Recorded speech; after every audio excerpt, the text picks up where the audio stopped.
Imagine this. You have a big dream. You want to create something the world has never seen before. You believe in it so much that you're ready to risk everything, even if people laugh at you, even if the world tells you you're crazy, even if your own friends betray you. Most people give up. Most people run away. But not Walt Disney. He was fired for not being creative enough. He went bankrupt. He was betrayed, rejected, mocked, and left with nothing. But instead of stopping, he created Mickey Mouse. He built the Disney empire, and he turned dreams into a billion-dollar reality. This is not just a story of cartoons. This is a story about life, pain, imagination, and unbreakable belief. If you're struggling, if people don't believe in you, if your dreams feel too big, watch this story till the end. It will change the way you think. And here's the bonus. As you listen, you're not just getting inspired. You're also improving your English, naturally, emotionally, powerfully, because this story is told in simple English with real-life examples and every moment explained clearly. Perfect for all learners. Part 1. The Boy Who Lived Inside a Dream. Let's go back to the very beginning. Name: Walter Elias Disney. Born December 5th, 1901. Place: Chicago, Illinois, United States. Walt was the fourth child in a big family. His father, Elias Disney, was a strict man, hard-working but often angry. His mother, Flora, was warm, gentle, and believed in Walt's creativity. When Walt was just 4 years old, the family moved to a small farm in Marceline, Missouri. This little town changed Walt's life forever. Why? Because it was filled with trees, animals, trains, and quiet streets. Walt used to watch the trains go by and dream of distant places. He loved the world of imagination. From a very young age, Walt began drawing on anything he could find: paper, napkins, even walls. But they were not rich. In fact, they were very poor.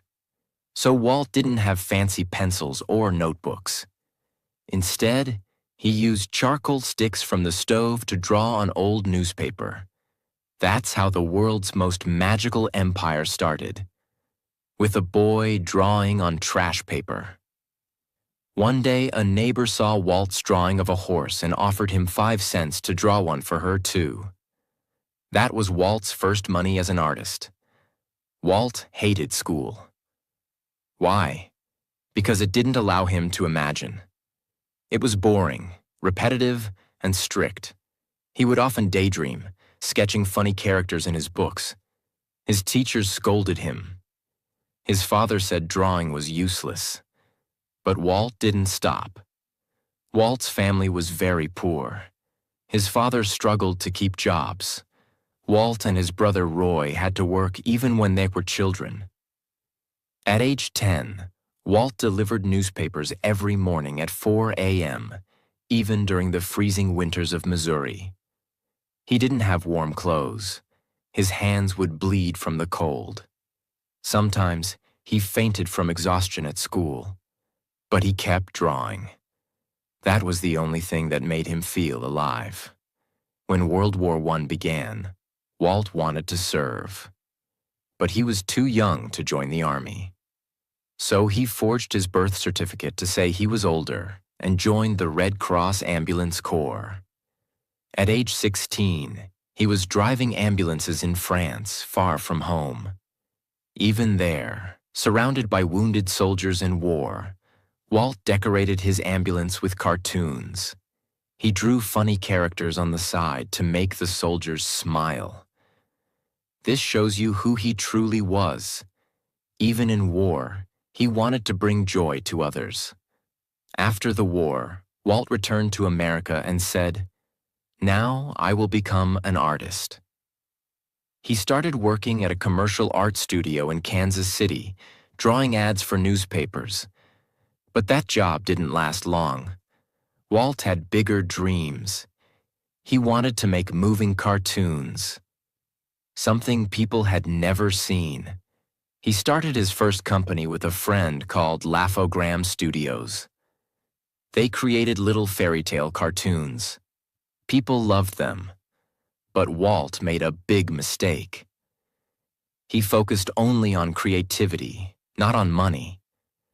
He gave away cartoons for free, trusted too many people, and didn't have a business plan. Soon, he was broke, alone, and sleeping in his office.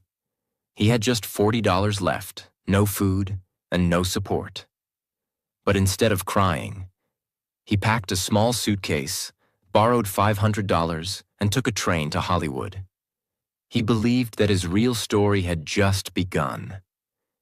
Every great dream starts with the poor boy who refuses to stop dreaming. Walt didn't have money. He didn't have support, but he had a pencil, a dream, and the courage to keep going. Walt Disney stepped off the train in Hollywood with nothing but a small suitcase, a drawing pad, and a heart full of dreams. It was 1923. He was just 21 years old, had only $40 in his pocket, and knew no one. He had already failed once in Kansas City. He had lost his studio, his savings, his equipment, and his team. But what he didn't lose was his belief. Walt believed that the world needed something new, something more than black and white silent films. He wanted to create animated characters that people could fall in love with. Not just cartoons, but real emotions, real stories. Walt moved in with his Uncle Robert. He lived in a tiny room and paid $5 a week for rent. He had no office, no studio, no team. So he set up a camera in a garage and began creating a new cartoon character called Alice, a little girl who lived in a cartoon world. He sent the short film called Alice's Wonderland to a company in New York called Margaret Winkler Productions. To his surprise, they loved it and offered him a contract. But here's the thing. Walt needed help. He couldn't do this alone. Walt called his older brother Roy, who was recovering from tuberculosis in a veterans hospital. Roy believed in Walt. He always had. So even though he was sick and had no money, Roy said, "Let's do it together, Walt." That's how they formed the Disney Brothers Studio, the company that would later become the Walt Disney Company. They set up their tiny studio in a back office at 4651 Kingswell Avenue, Los Angeles. The rent was $10 a month. They worked day and night, sleeping very little, hand-drawing every single frame. Alice became a small success. Not big money, but enough to survive. Walt felt hopeful again. But destiny had another test waiting. In 1927, Walt wanted to create a new character, something fun, happy, and full of energy. That's how Oswald the Lucky Rabbit was born. Oswald had big ears, long legs, and a funny smile. He quickly became very popular. Audiences loved him. But Walt had made one big mistake. He didn't own Oswald. The rights were held by the distributor, Universal Pictures. In 1928, Walt traveled to New York to negotiate a higher budget for Oswald. He was excited. He thought he was about to grow his business. But when he entered the office, he was stabbed with words he never expected. The executive said, "Walt, we've hired most of your animators behind your back. You no longer own Oswald. We do. If you want to keep working, you'll work for us, as our employee." Walt was shocked. His own team, people he had trained and trusted, had been bribed and taken away by the company. He had lost everything again. No characters, no studio, no team, no money. He walked out of that building silent with tears in his eyes. Most people would have given up right there. But Walt didn't. Walt boarded the train back to California. His heart was broken. His company was falling apart. His dreams were stolen. Again. But he didn't let that train ride become the end of his story. Instead, he let it be the beginning of something unforgettable. He sat down with a notebook and started drawing. He thought, "They stole my rabbit. I'll make a mouse, a happy mouse, a smart mouse, a mouse who never gives up, just like me." And there, on that train ride, Walt Disney created Mickey Mouse. Walt knew this time he had to protect his creation. He and Roy quickly filed copyrights for Mickey Mouse under Walt's name. No one could steal him now. But there was a problem. No one wanted to buy the cartoon. Mickey was too new, too different, and Walt had no money to promote him. He kept going anyway.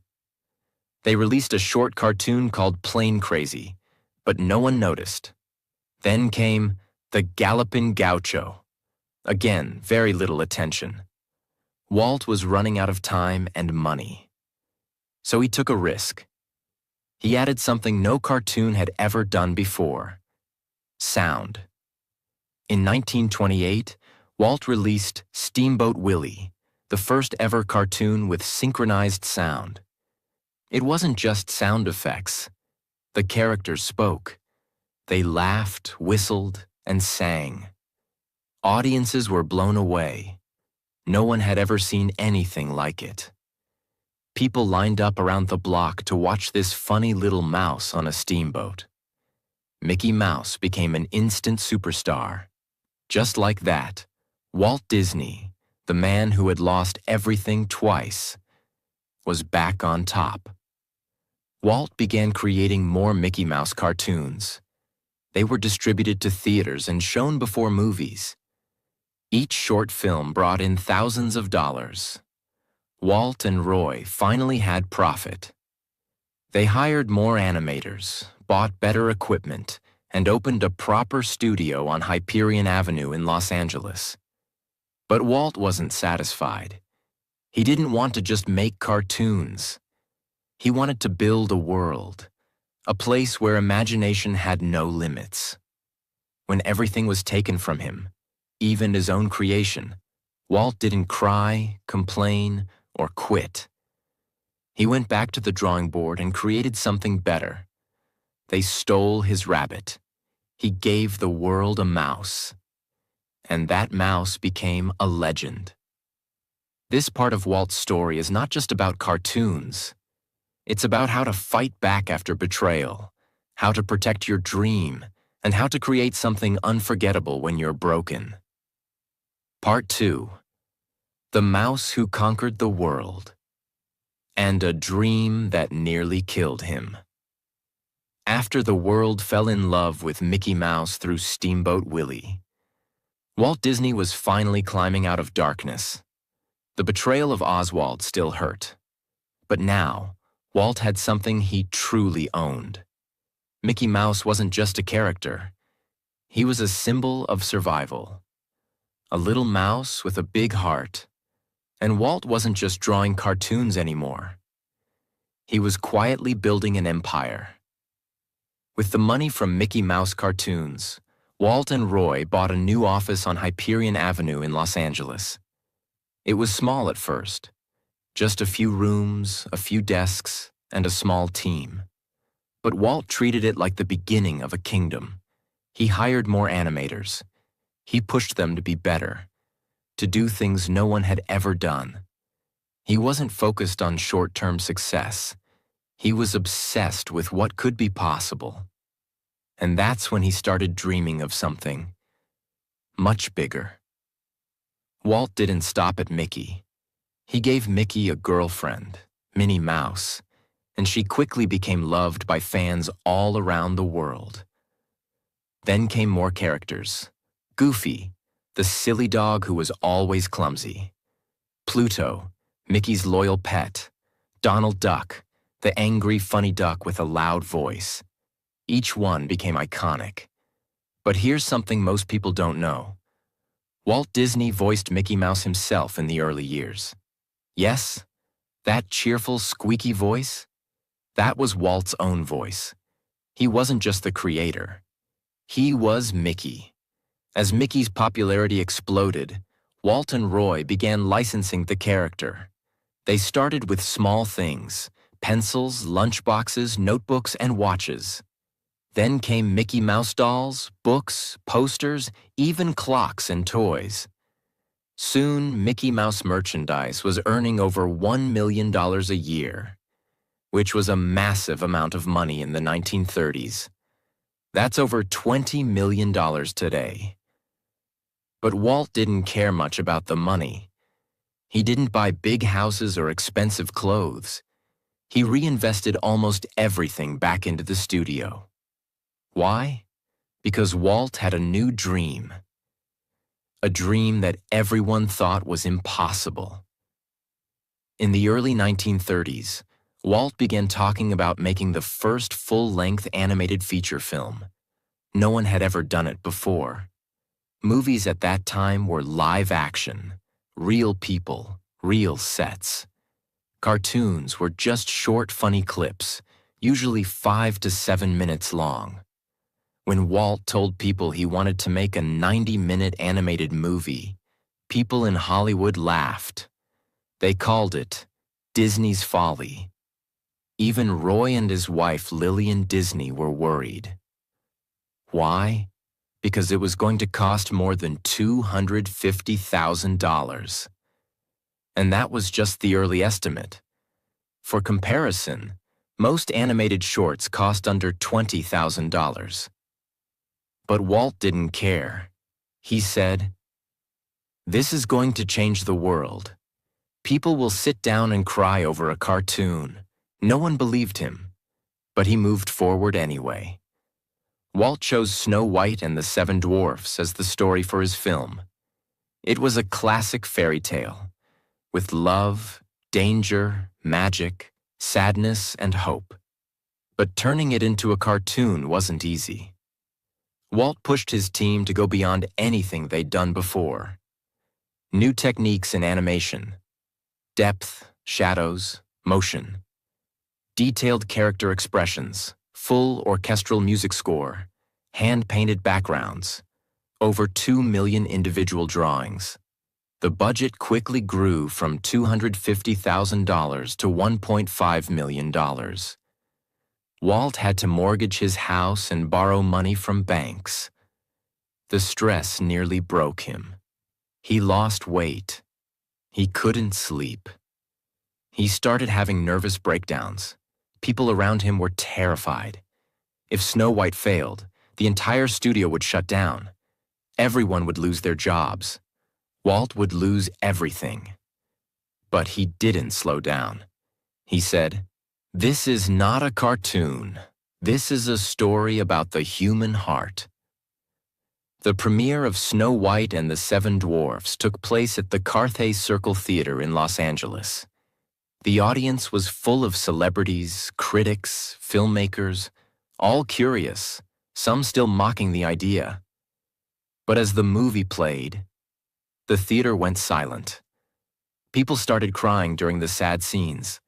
They laughed, they gasped, they cheered. At the end, they gave Walt Disney a standing ovation. Many had tears in their eyes. A cartoon had made grown men cry. A cartoon had told a real story, with emotion, pain, love, and joy. The impossible had happened. Snow White was a massive box office hit. It earned over $8 million. In the middle of the Great Depression. That's more than $160 million today. It became the highest-grossing sound film at that time. Walt paid back every loan. He gave bonuses to his team. He bought new land and began building a bigger studio in Burbank, California. But most importantly, he proved that animation was not just for kids. It was an art form. In 1939, Walt was given a special Oscar for Snow White. 1 full-size Oscar and 7 miniature ones representing the dwarfs. But he didn't stop there. He began planning his next animated films: Pinocchio, Fantasia, Dumbo, Bambi. Each one more creative and emotional than the last. He was no longer just a cartoonist. He was a storyteller, a world builder, a visionary. Walt Disney believed in something no one had ever seen. He risked everything: his money, his health, his reputation, to tell a story that people said would never work. But he didn't just prove them wrong. He changed the future of movies. He turned drawings into dreams. He made the world cry, laugh, and believe with a pencil. By the end of 1937, Walt Disney had accomplished the impossible. He turned a cartoon mouse into a worldwide symbol. He created the world's first animated feature film and made the world cry. He proved that animation could be as powerful as any Hollywood movie. His studio was growing. His films were being translated into multiple languages, and his name was now not just known in America, but respected around the world. But just when everything seemed perfect, dark clouds appeared again. Walt used the profits from Snow White to build a state-of-the-art studio in Burbank, California. It was unlike anything Hollywood had ever seen. Spacious animation rooms, natural light for artists, a special camera department, private screening rooms, even a cafeteria for staff. This wasn't just a building, it was a creative kingdom. But Walt's vision came with a price. The construction alone cost over $3 million, a massive amount in the 1930s. And while the studio looked like paradise, financial pressure was building behind the scenes. After Snow White, Walt immediately began working on several new animated films. 1. Pinocchio, 1940, a wooden puppet who wants to become a real boy. 2nd Fantasia, 1940, a blend of classical music and animation, including Mickey as the sorcerer's apprentice. 3rd Dumbo, 1941, a baby elephant with giant ears who learns to fly. 4. Bambi, 1942, a deer's emotional journey from childhood to adulthood. These films were incredible. Today, they are legends. But back then, things went wrong. When Pinocchio and Fantasia were released, something terrible happened. World War II had just started. As war spread across Europe, many international markets shut down. That meant fewer theaters, lower ticket sales, and millions of dollars lost. The studio had borrowed heavily to fund these films. Now, the company was struggling to survive again. Walt was devastated. These were his best creations, but the world was too busy fighting to watch cartoons. He refused to blame the world. Instead, he worked harder. But soon, he was about to face one of the darkest moments of his life. Not from outside, but from inside his own studio. Walt always saw himself as a leader, not a boss. He thought his studio was like a family. He believed he treated his artists well. But not everyone felt the same. Some animators were paid much more than others. Some worked long hours without fair recognition. And during the financial crash, Walt had cut salaries, but not his own. Tensions started to grow quietly. Then, on May 29, 1941, more than 300 Disney employees walked out of the studio. They were holding signs that said, "Disney unfair. Mouse is a rat. Don't smile with Mickey." Walt was crushed. He had spent years building something magical. Now he was being called a monster by the very people he gave jobs to. The strike went on for weeks. Walt was under pressure from newspapers, studios, investors, and even the U.S. government to settle the conflict. He was also emotionally breaking. This was not just about business. For Walt, This was personal. He felt betrayed, misunderstood, and deeply alone. So his doctor, and even his wife Lillian, told him to step away. He needed distance. That's when Walt accepted a government invitation to travel abroad as a goodwill ambassador to Latin America. He left the company in Roy's hands. For the first time in years, Walt Disney stepped away from the studio he built. During World War II, the Disney studio stopped most of its feature film work. Instead, they made military training films, war propaganda cartoons, and public safety animations. Mickey Mouse, Donald Duck, and Goofy were shown in army uniforms. These cartoons weren't about fun. They were about helping soldiers and educating the public. The U.S. government paid Disney to make these films, which helped the studio survive financially during the war. Walt didn't enjoy it, but he did it because he believed in supporting the country. And he knew. To dream again, first we must survive. Even while his studio was doing war work, even while he was recovering from betrayal, Walt was thinking about something completely new. He had noticed something during his travels, and even while visiting small amusement parks with his daughters, Diane and Sharon. He hated how dirty, cheap, and boring they were. He thought, what if there was a place where families could go together, where dreams felt real, where stories came to life? An amusement park, but like nothing anyone had ever seen. A place where people didn't just watch the magic, they lived inside it. That idea began to grow quietly inside him, while the world saw Mickey, Pluto, and Goofy on screen. Walt was secretly sketching castles, rides, worlds, and lands on napkins and notepads. People thought he was just recovering from stress, but what he was really doing was building the future. Walt Disney survived global war, financial collapse, and personal betrayal. He lost his team, he lost his peace, he lost his spark. But instead of giving up, he started imagining a world no one had ever seen. When people expected him to retire, he began dreaming harder than ever. Because that's who Walt was. When his world broke, he created a new one. Part 3. The Crazy Dream of Disneyland, and how he built the happiest place on Earth. While the world thought Walt Disney was just making more cartoons, while newspapers said he was past his prime, while investors still doubted him, Walt Disney was secretly building something much, much bigger than a film. He was designing an entire world. Not a fantasy world on paper. A real place. A place people could walk into. A place where stories would come alive around you.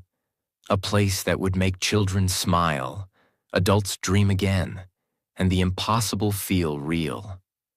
That place would be called Disneyland. But it started with nothing.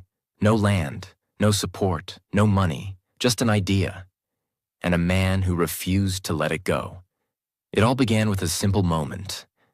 Walt Disney was sitting on a park bench in Griffith Park, Los Angeles in the 1940s. He was watching his two daughters, Diane and Sharon, ride a small merry-go-round. He smiled. They laughed. But inside, he felt something was missing.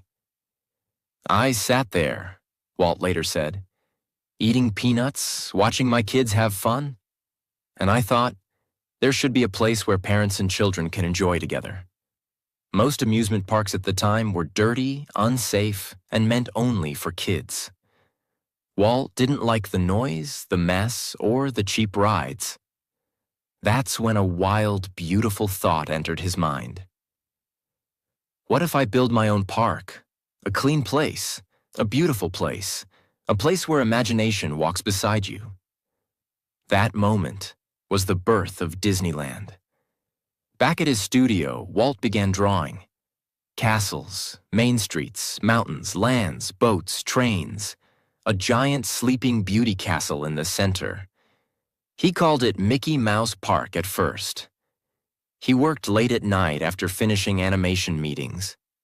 He didn't tell many people, not even his closest team, because he knew what they'd say.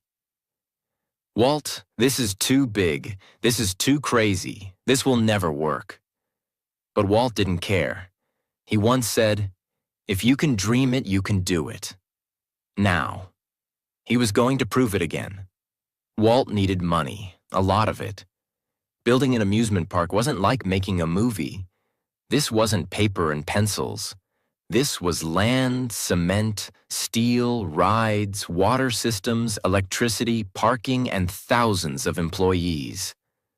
The cost would be over $17 million in the 1950s. That's equal to more than $190 million today. Walt tried to get bank loans. They said no. He asked investors. They laughed. Even Roy Disney, his own brother, told him this was financial suicide. But Walt didn't stop. He said, "I'm not asking for permission. I'm building the future." So he made a dangerous decision. Walt Disney made a brilliant deal with ABC, a television network that needed new content. He said, "I'll make you a weekly TV show. You help fund my theme park." ABC agreed. They invested $500,000 in Disneyland and gave Walt a 1-hour weekly slot on national TV. Walt used that show, called Disneyland, to promote the park before it was even built. Each week he shared cartoons, behind the scenes of animation, new characters, and previews of the park. Millions of Americans watched in excitement. No one had ever marketed a theme park on TV before it even existed. Walt was now raising money and building a fan base at the same time. He sold life insurance, mortgaged his home, borrowed money from friends, and risked everything he had built over 30 years. All for a dream. Walt chose a 160-acre piece of land in Anaheim, California. At the time, it was full of orange trees and farmland. People thought he was crazy. Anaheim was far from Los Angeles. There were no freeways, no hotels, no tourism. But Walt saw what no one else saw. One day, this will be the heart of joy. He bought the land for $879,000. Then construction began, and nothing was easy. Disneyland was built in just 1 year, between 1954 and 1955. But almost everything went wrong. Water pipes broke. Heat waves destroyed concrete. The castle roof caught fire once. Workers fell behind schedule. Rides broke during tests. Contractors quit halfway through. And Walt kept changing designs. Even after walls were built, the workers called it Walt's nightmare. But Walt kept walking the site every day in a hard hat, sweating under the sun, pointing, fixing, encouraging. One worker said, "You didn't want to disappoint Walt." Even when he was tired, his eyes were still dreaming. The big day arrived. More than 28,000 people showed up to Disneyland's opening day, even though they had only planned for 15,000. Counterfeit tickets were sold. Traffic was so bad, cars were stuck for 7 miles. Rides broke down, food ran out, bathrooms overflowed. High heels sank into the fresh asphalt because it was still hot. The media called it Black Sunday. Some said the park would fail within a year. But Walt said nothing. He simply fixed everything. Within weeks, the problems were solved. Within months, crowds kept growing. And within a year, more than 3.5 million people had visited Disneyland. Disneyland was a miracle.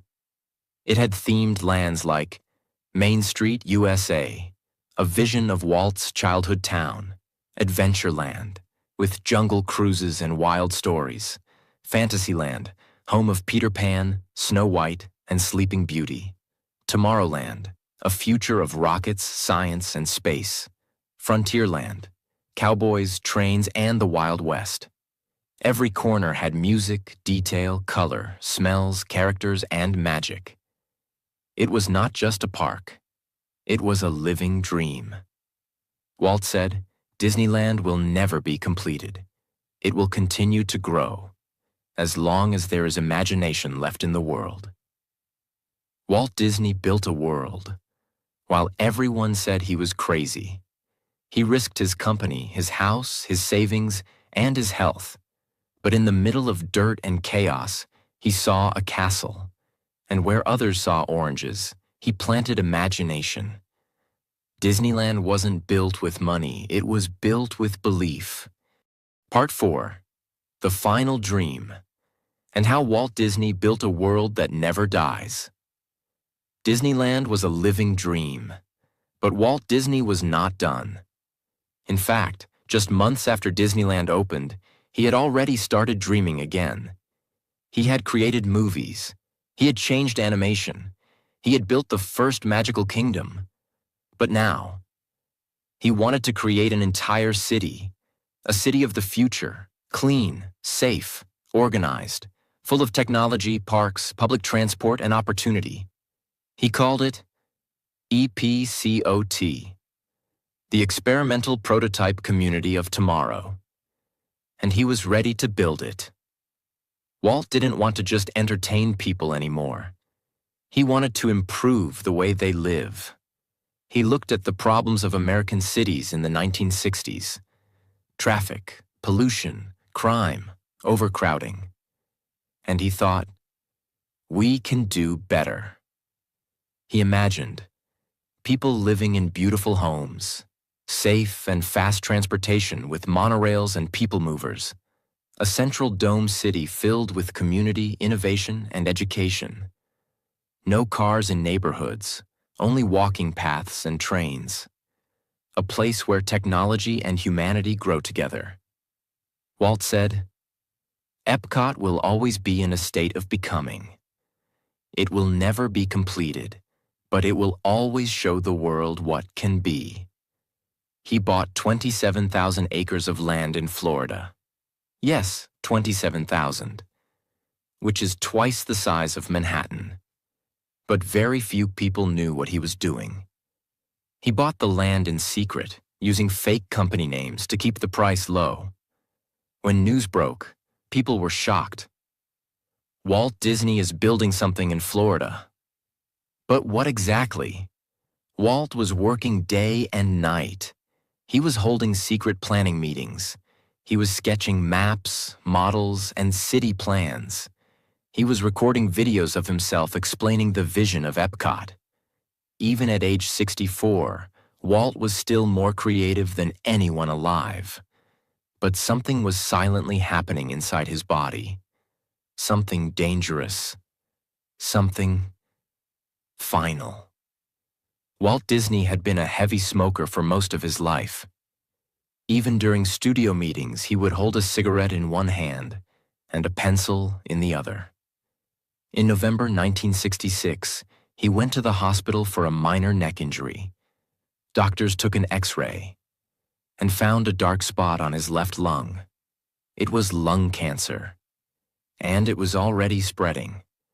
Walt kept it private. He didn't want anyone to panic. He told very few people. Even some of his team didn't know. He quietly began treatment, but his body was weakening. He kept working anyway. Even from his hospital bed, he had sketches, maps, and papers around him. He had the model of Epcot placed on the ceiling above him, so when he looked up, he could see his city.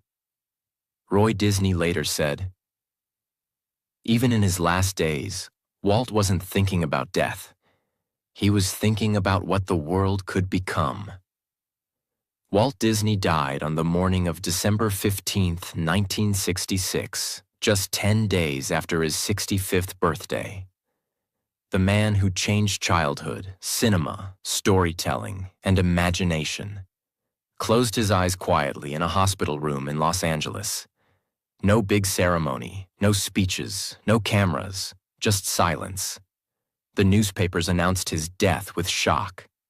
Some headlines read, "Walt Disney, father of Mickey Mouse, dies. The world has lost its greatest dreamer." Even President Lyndon Johnson gave a statement saying, "Walt Disney brought joy to the lives of millions." All over the world, people cried. From children in Tokyo to families in New York, from animators in Italy to tourists in Brazil. Millions of people felt like they had lost someone personal. But Walt Disney didn't truly die, because his dream was now alive inside all of us. After Walt's death, Roy Disney, his older brother, came out of retirement.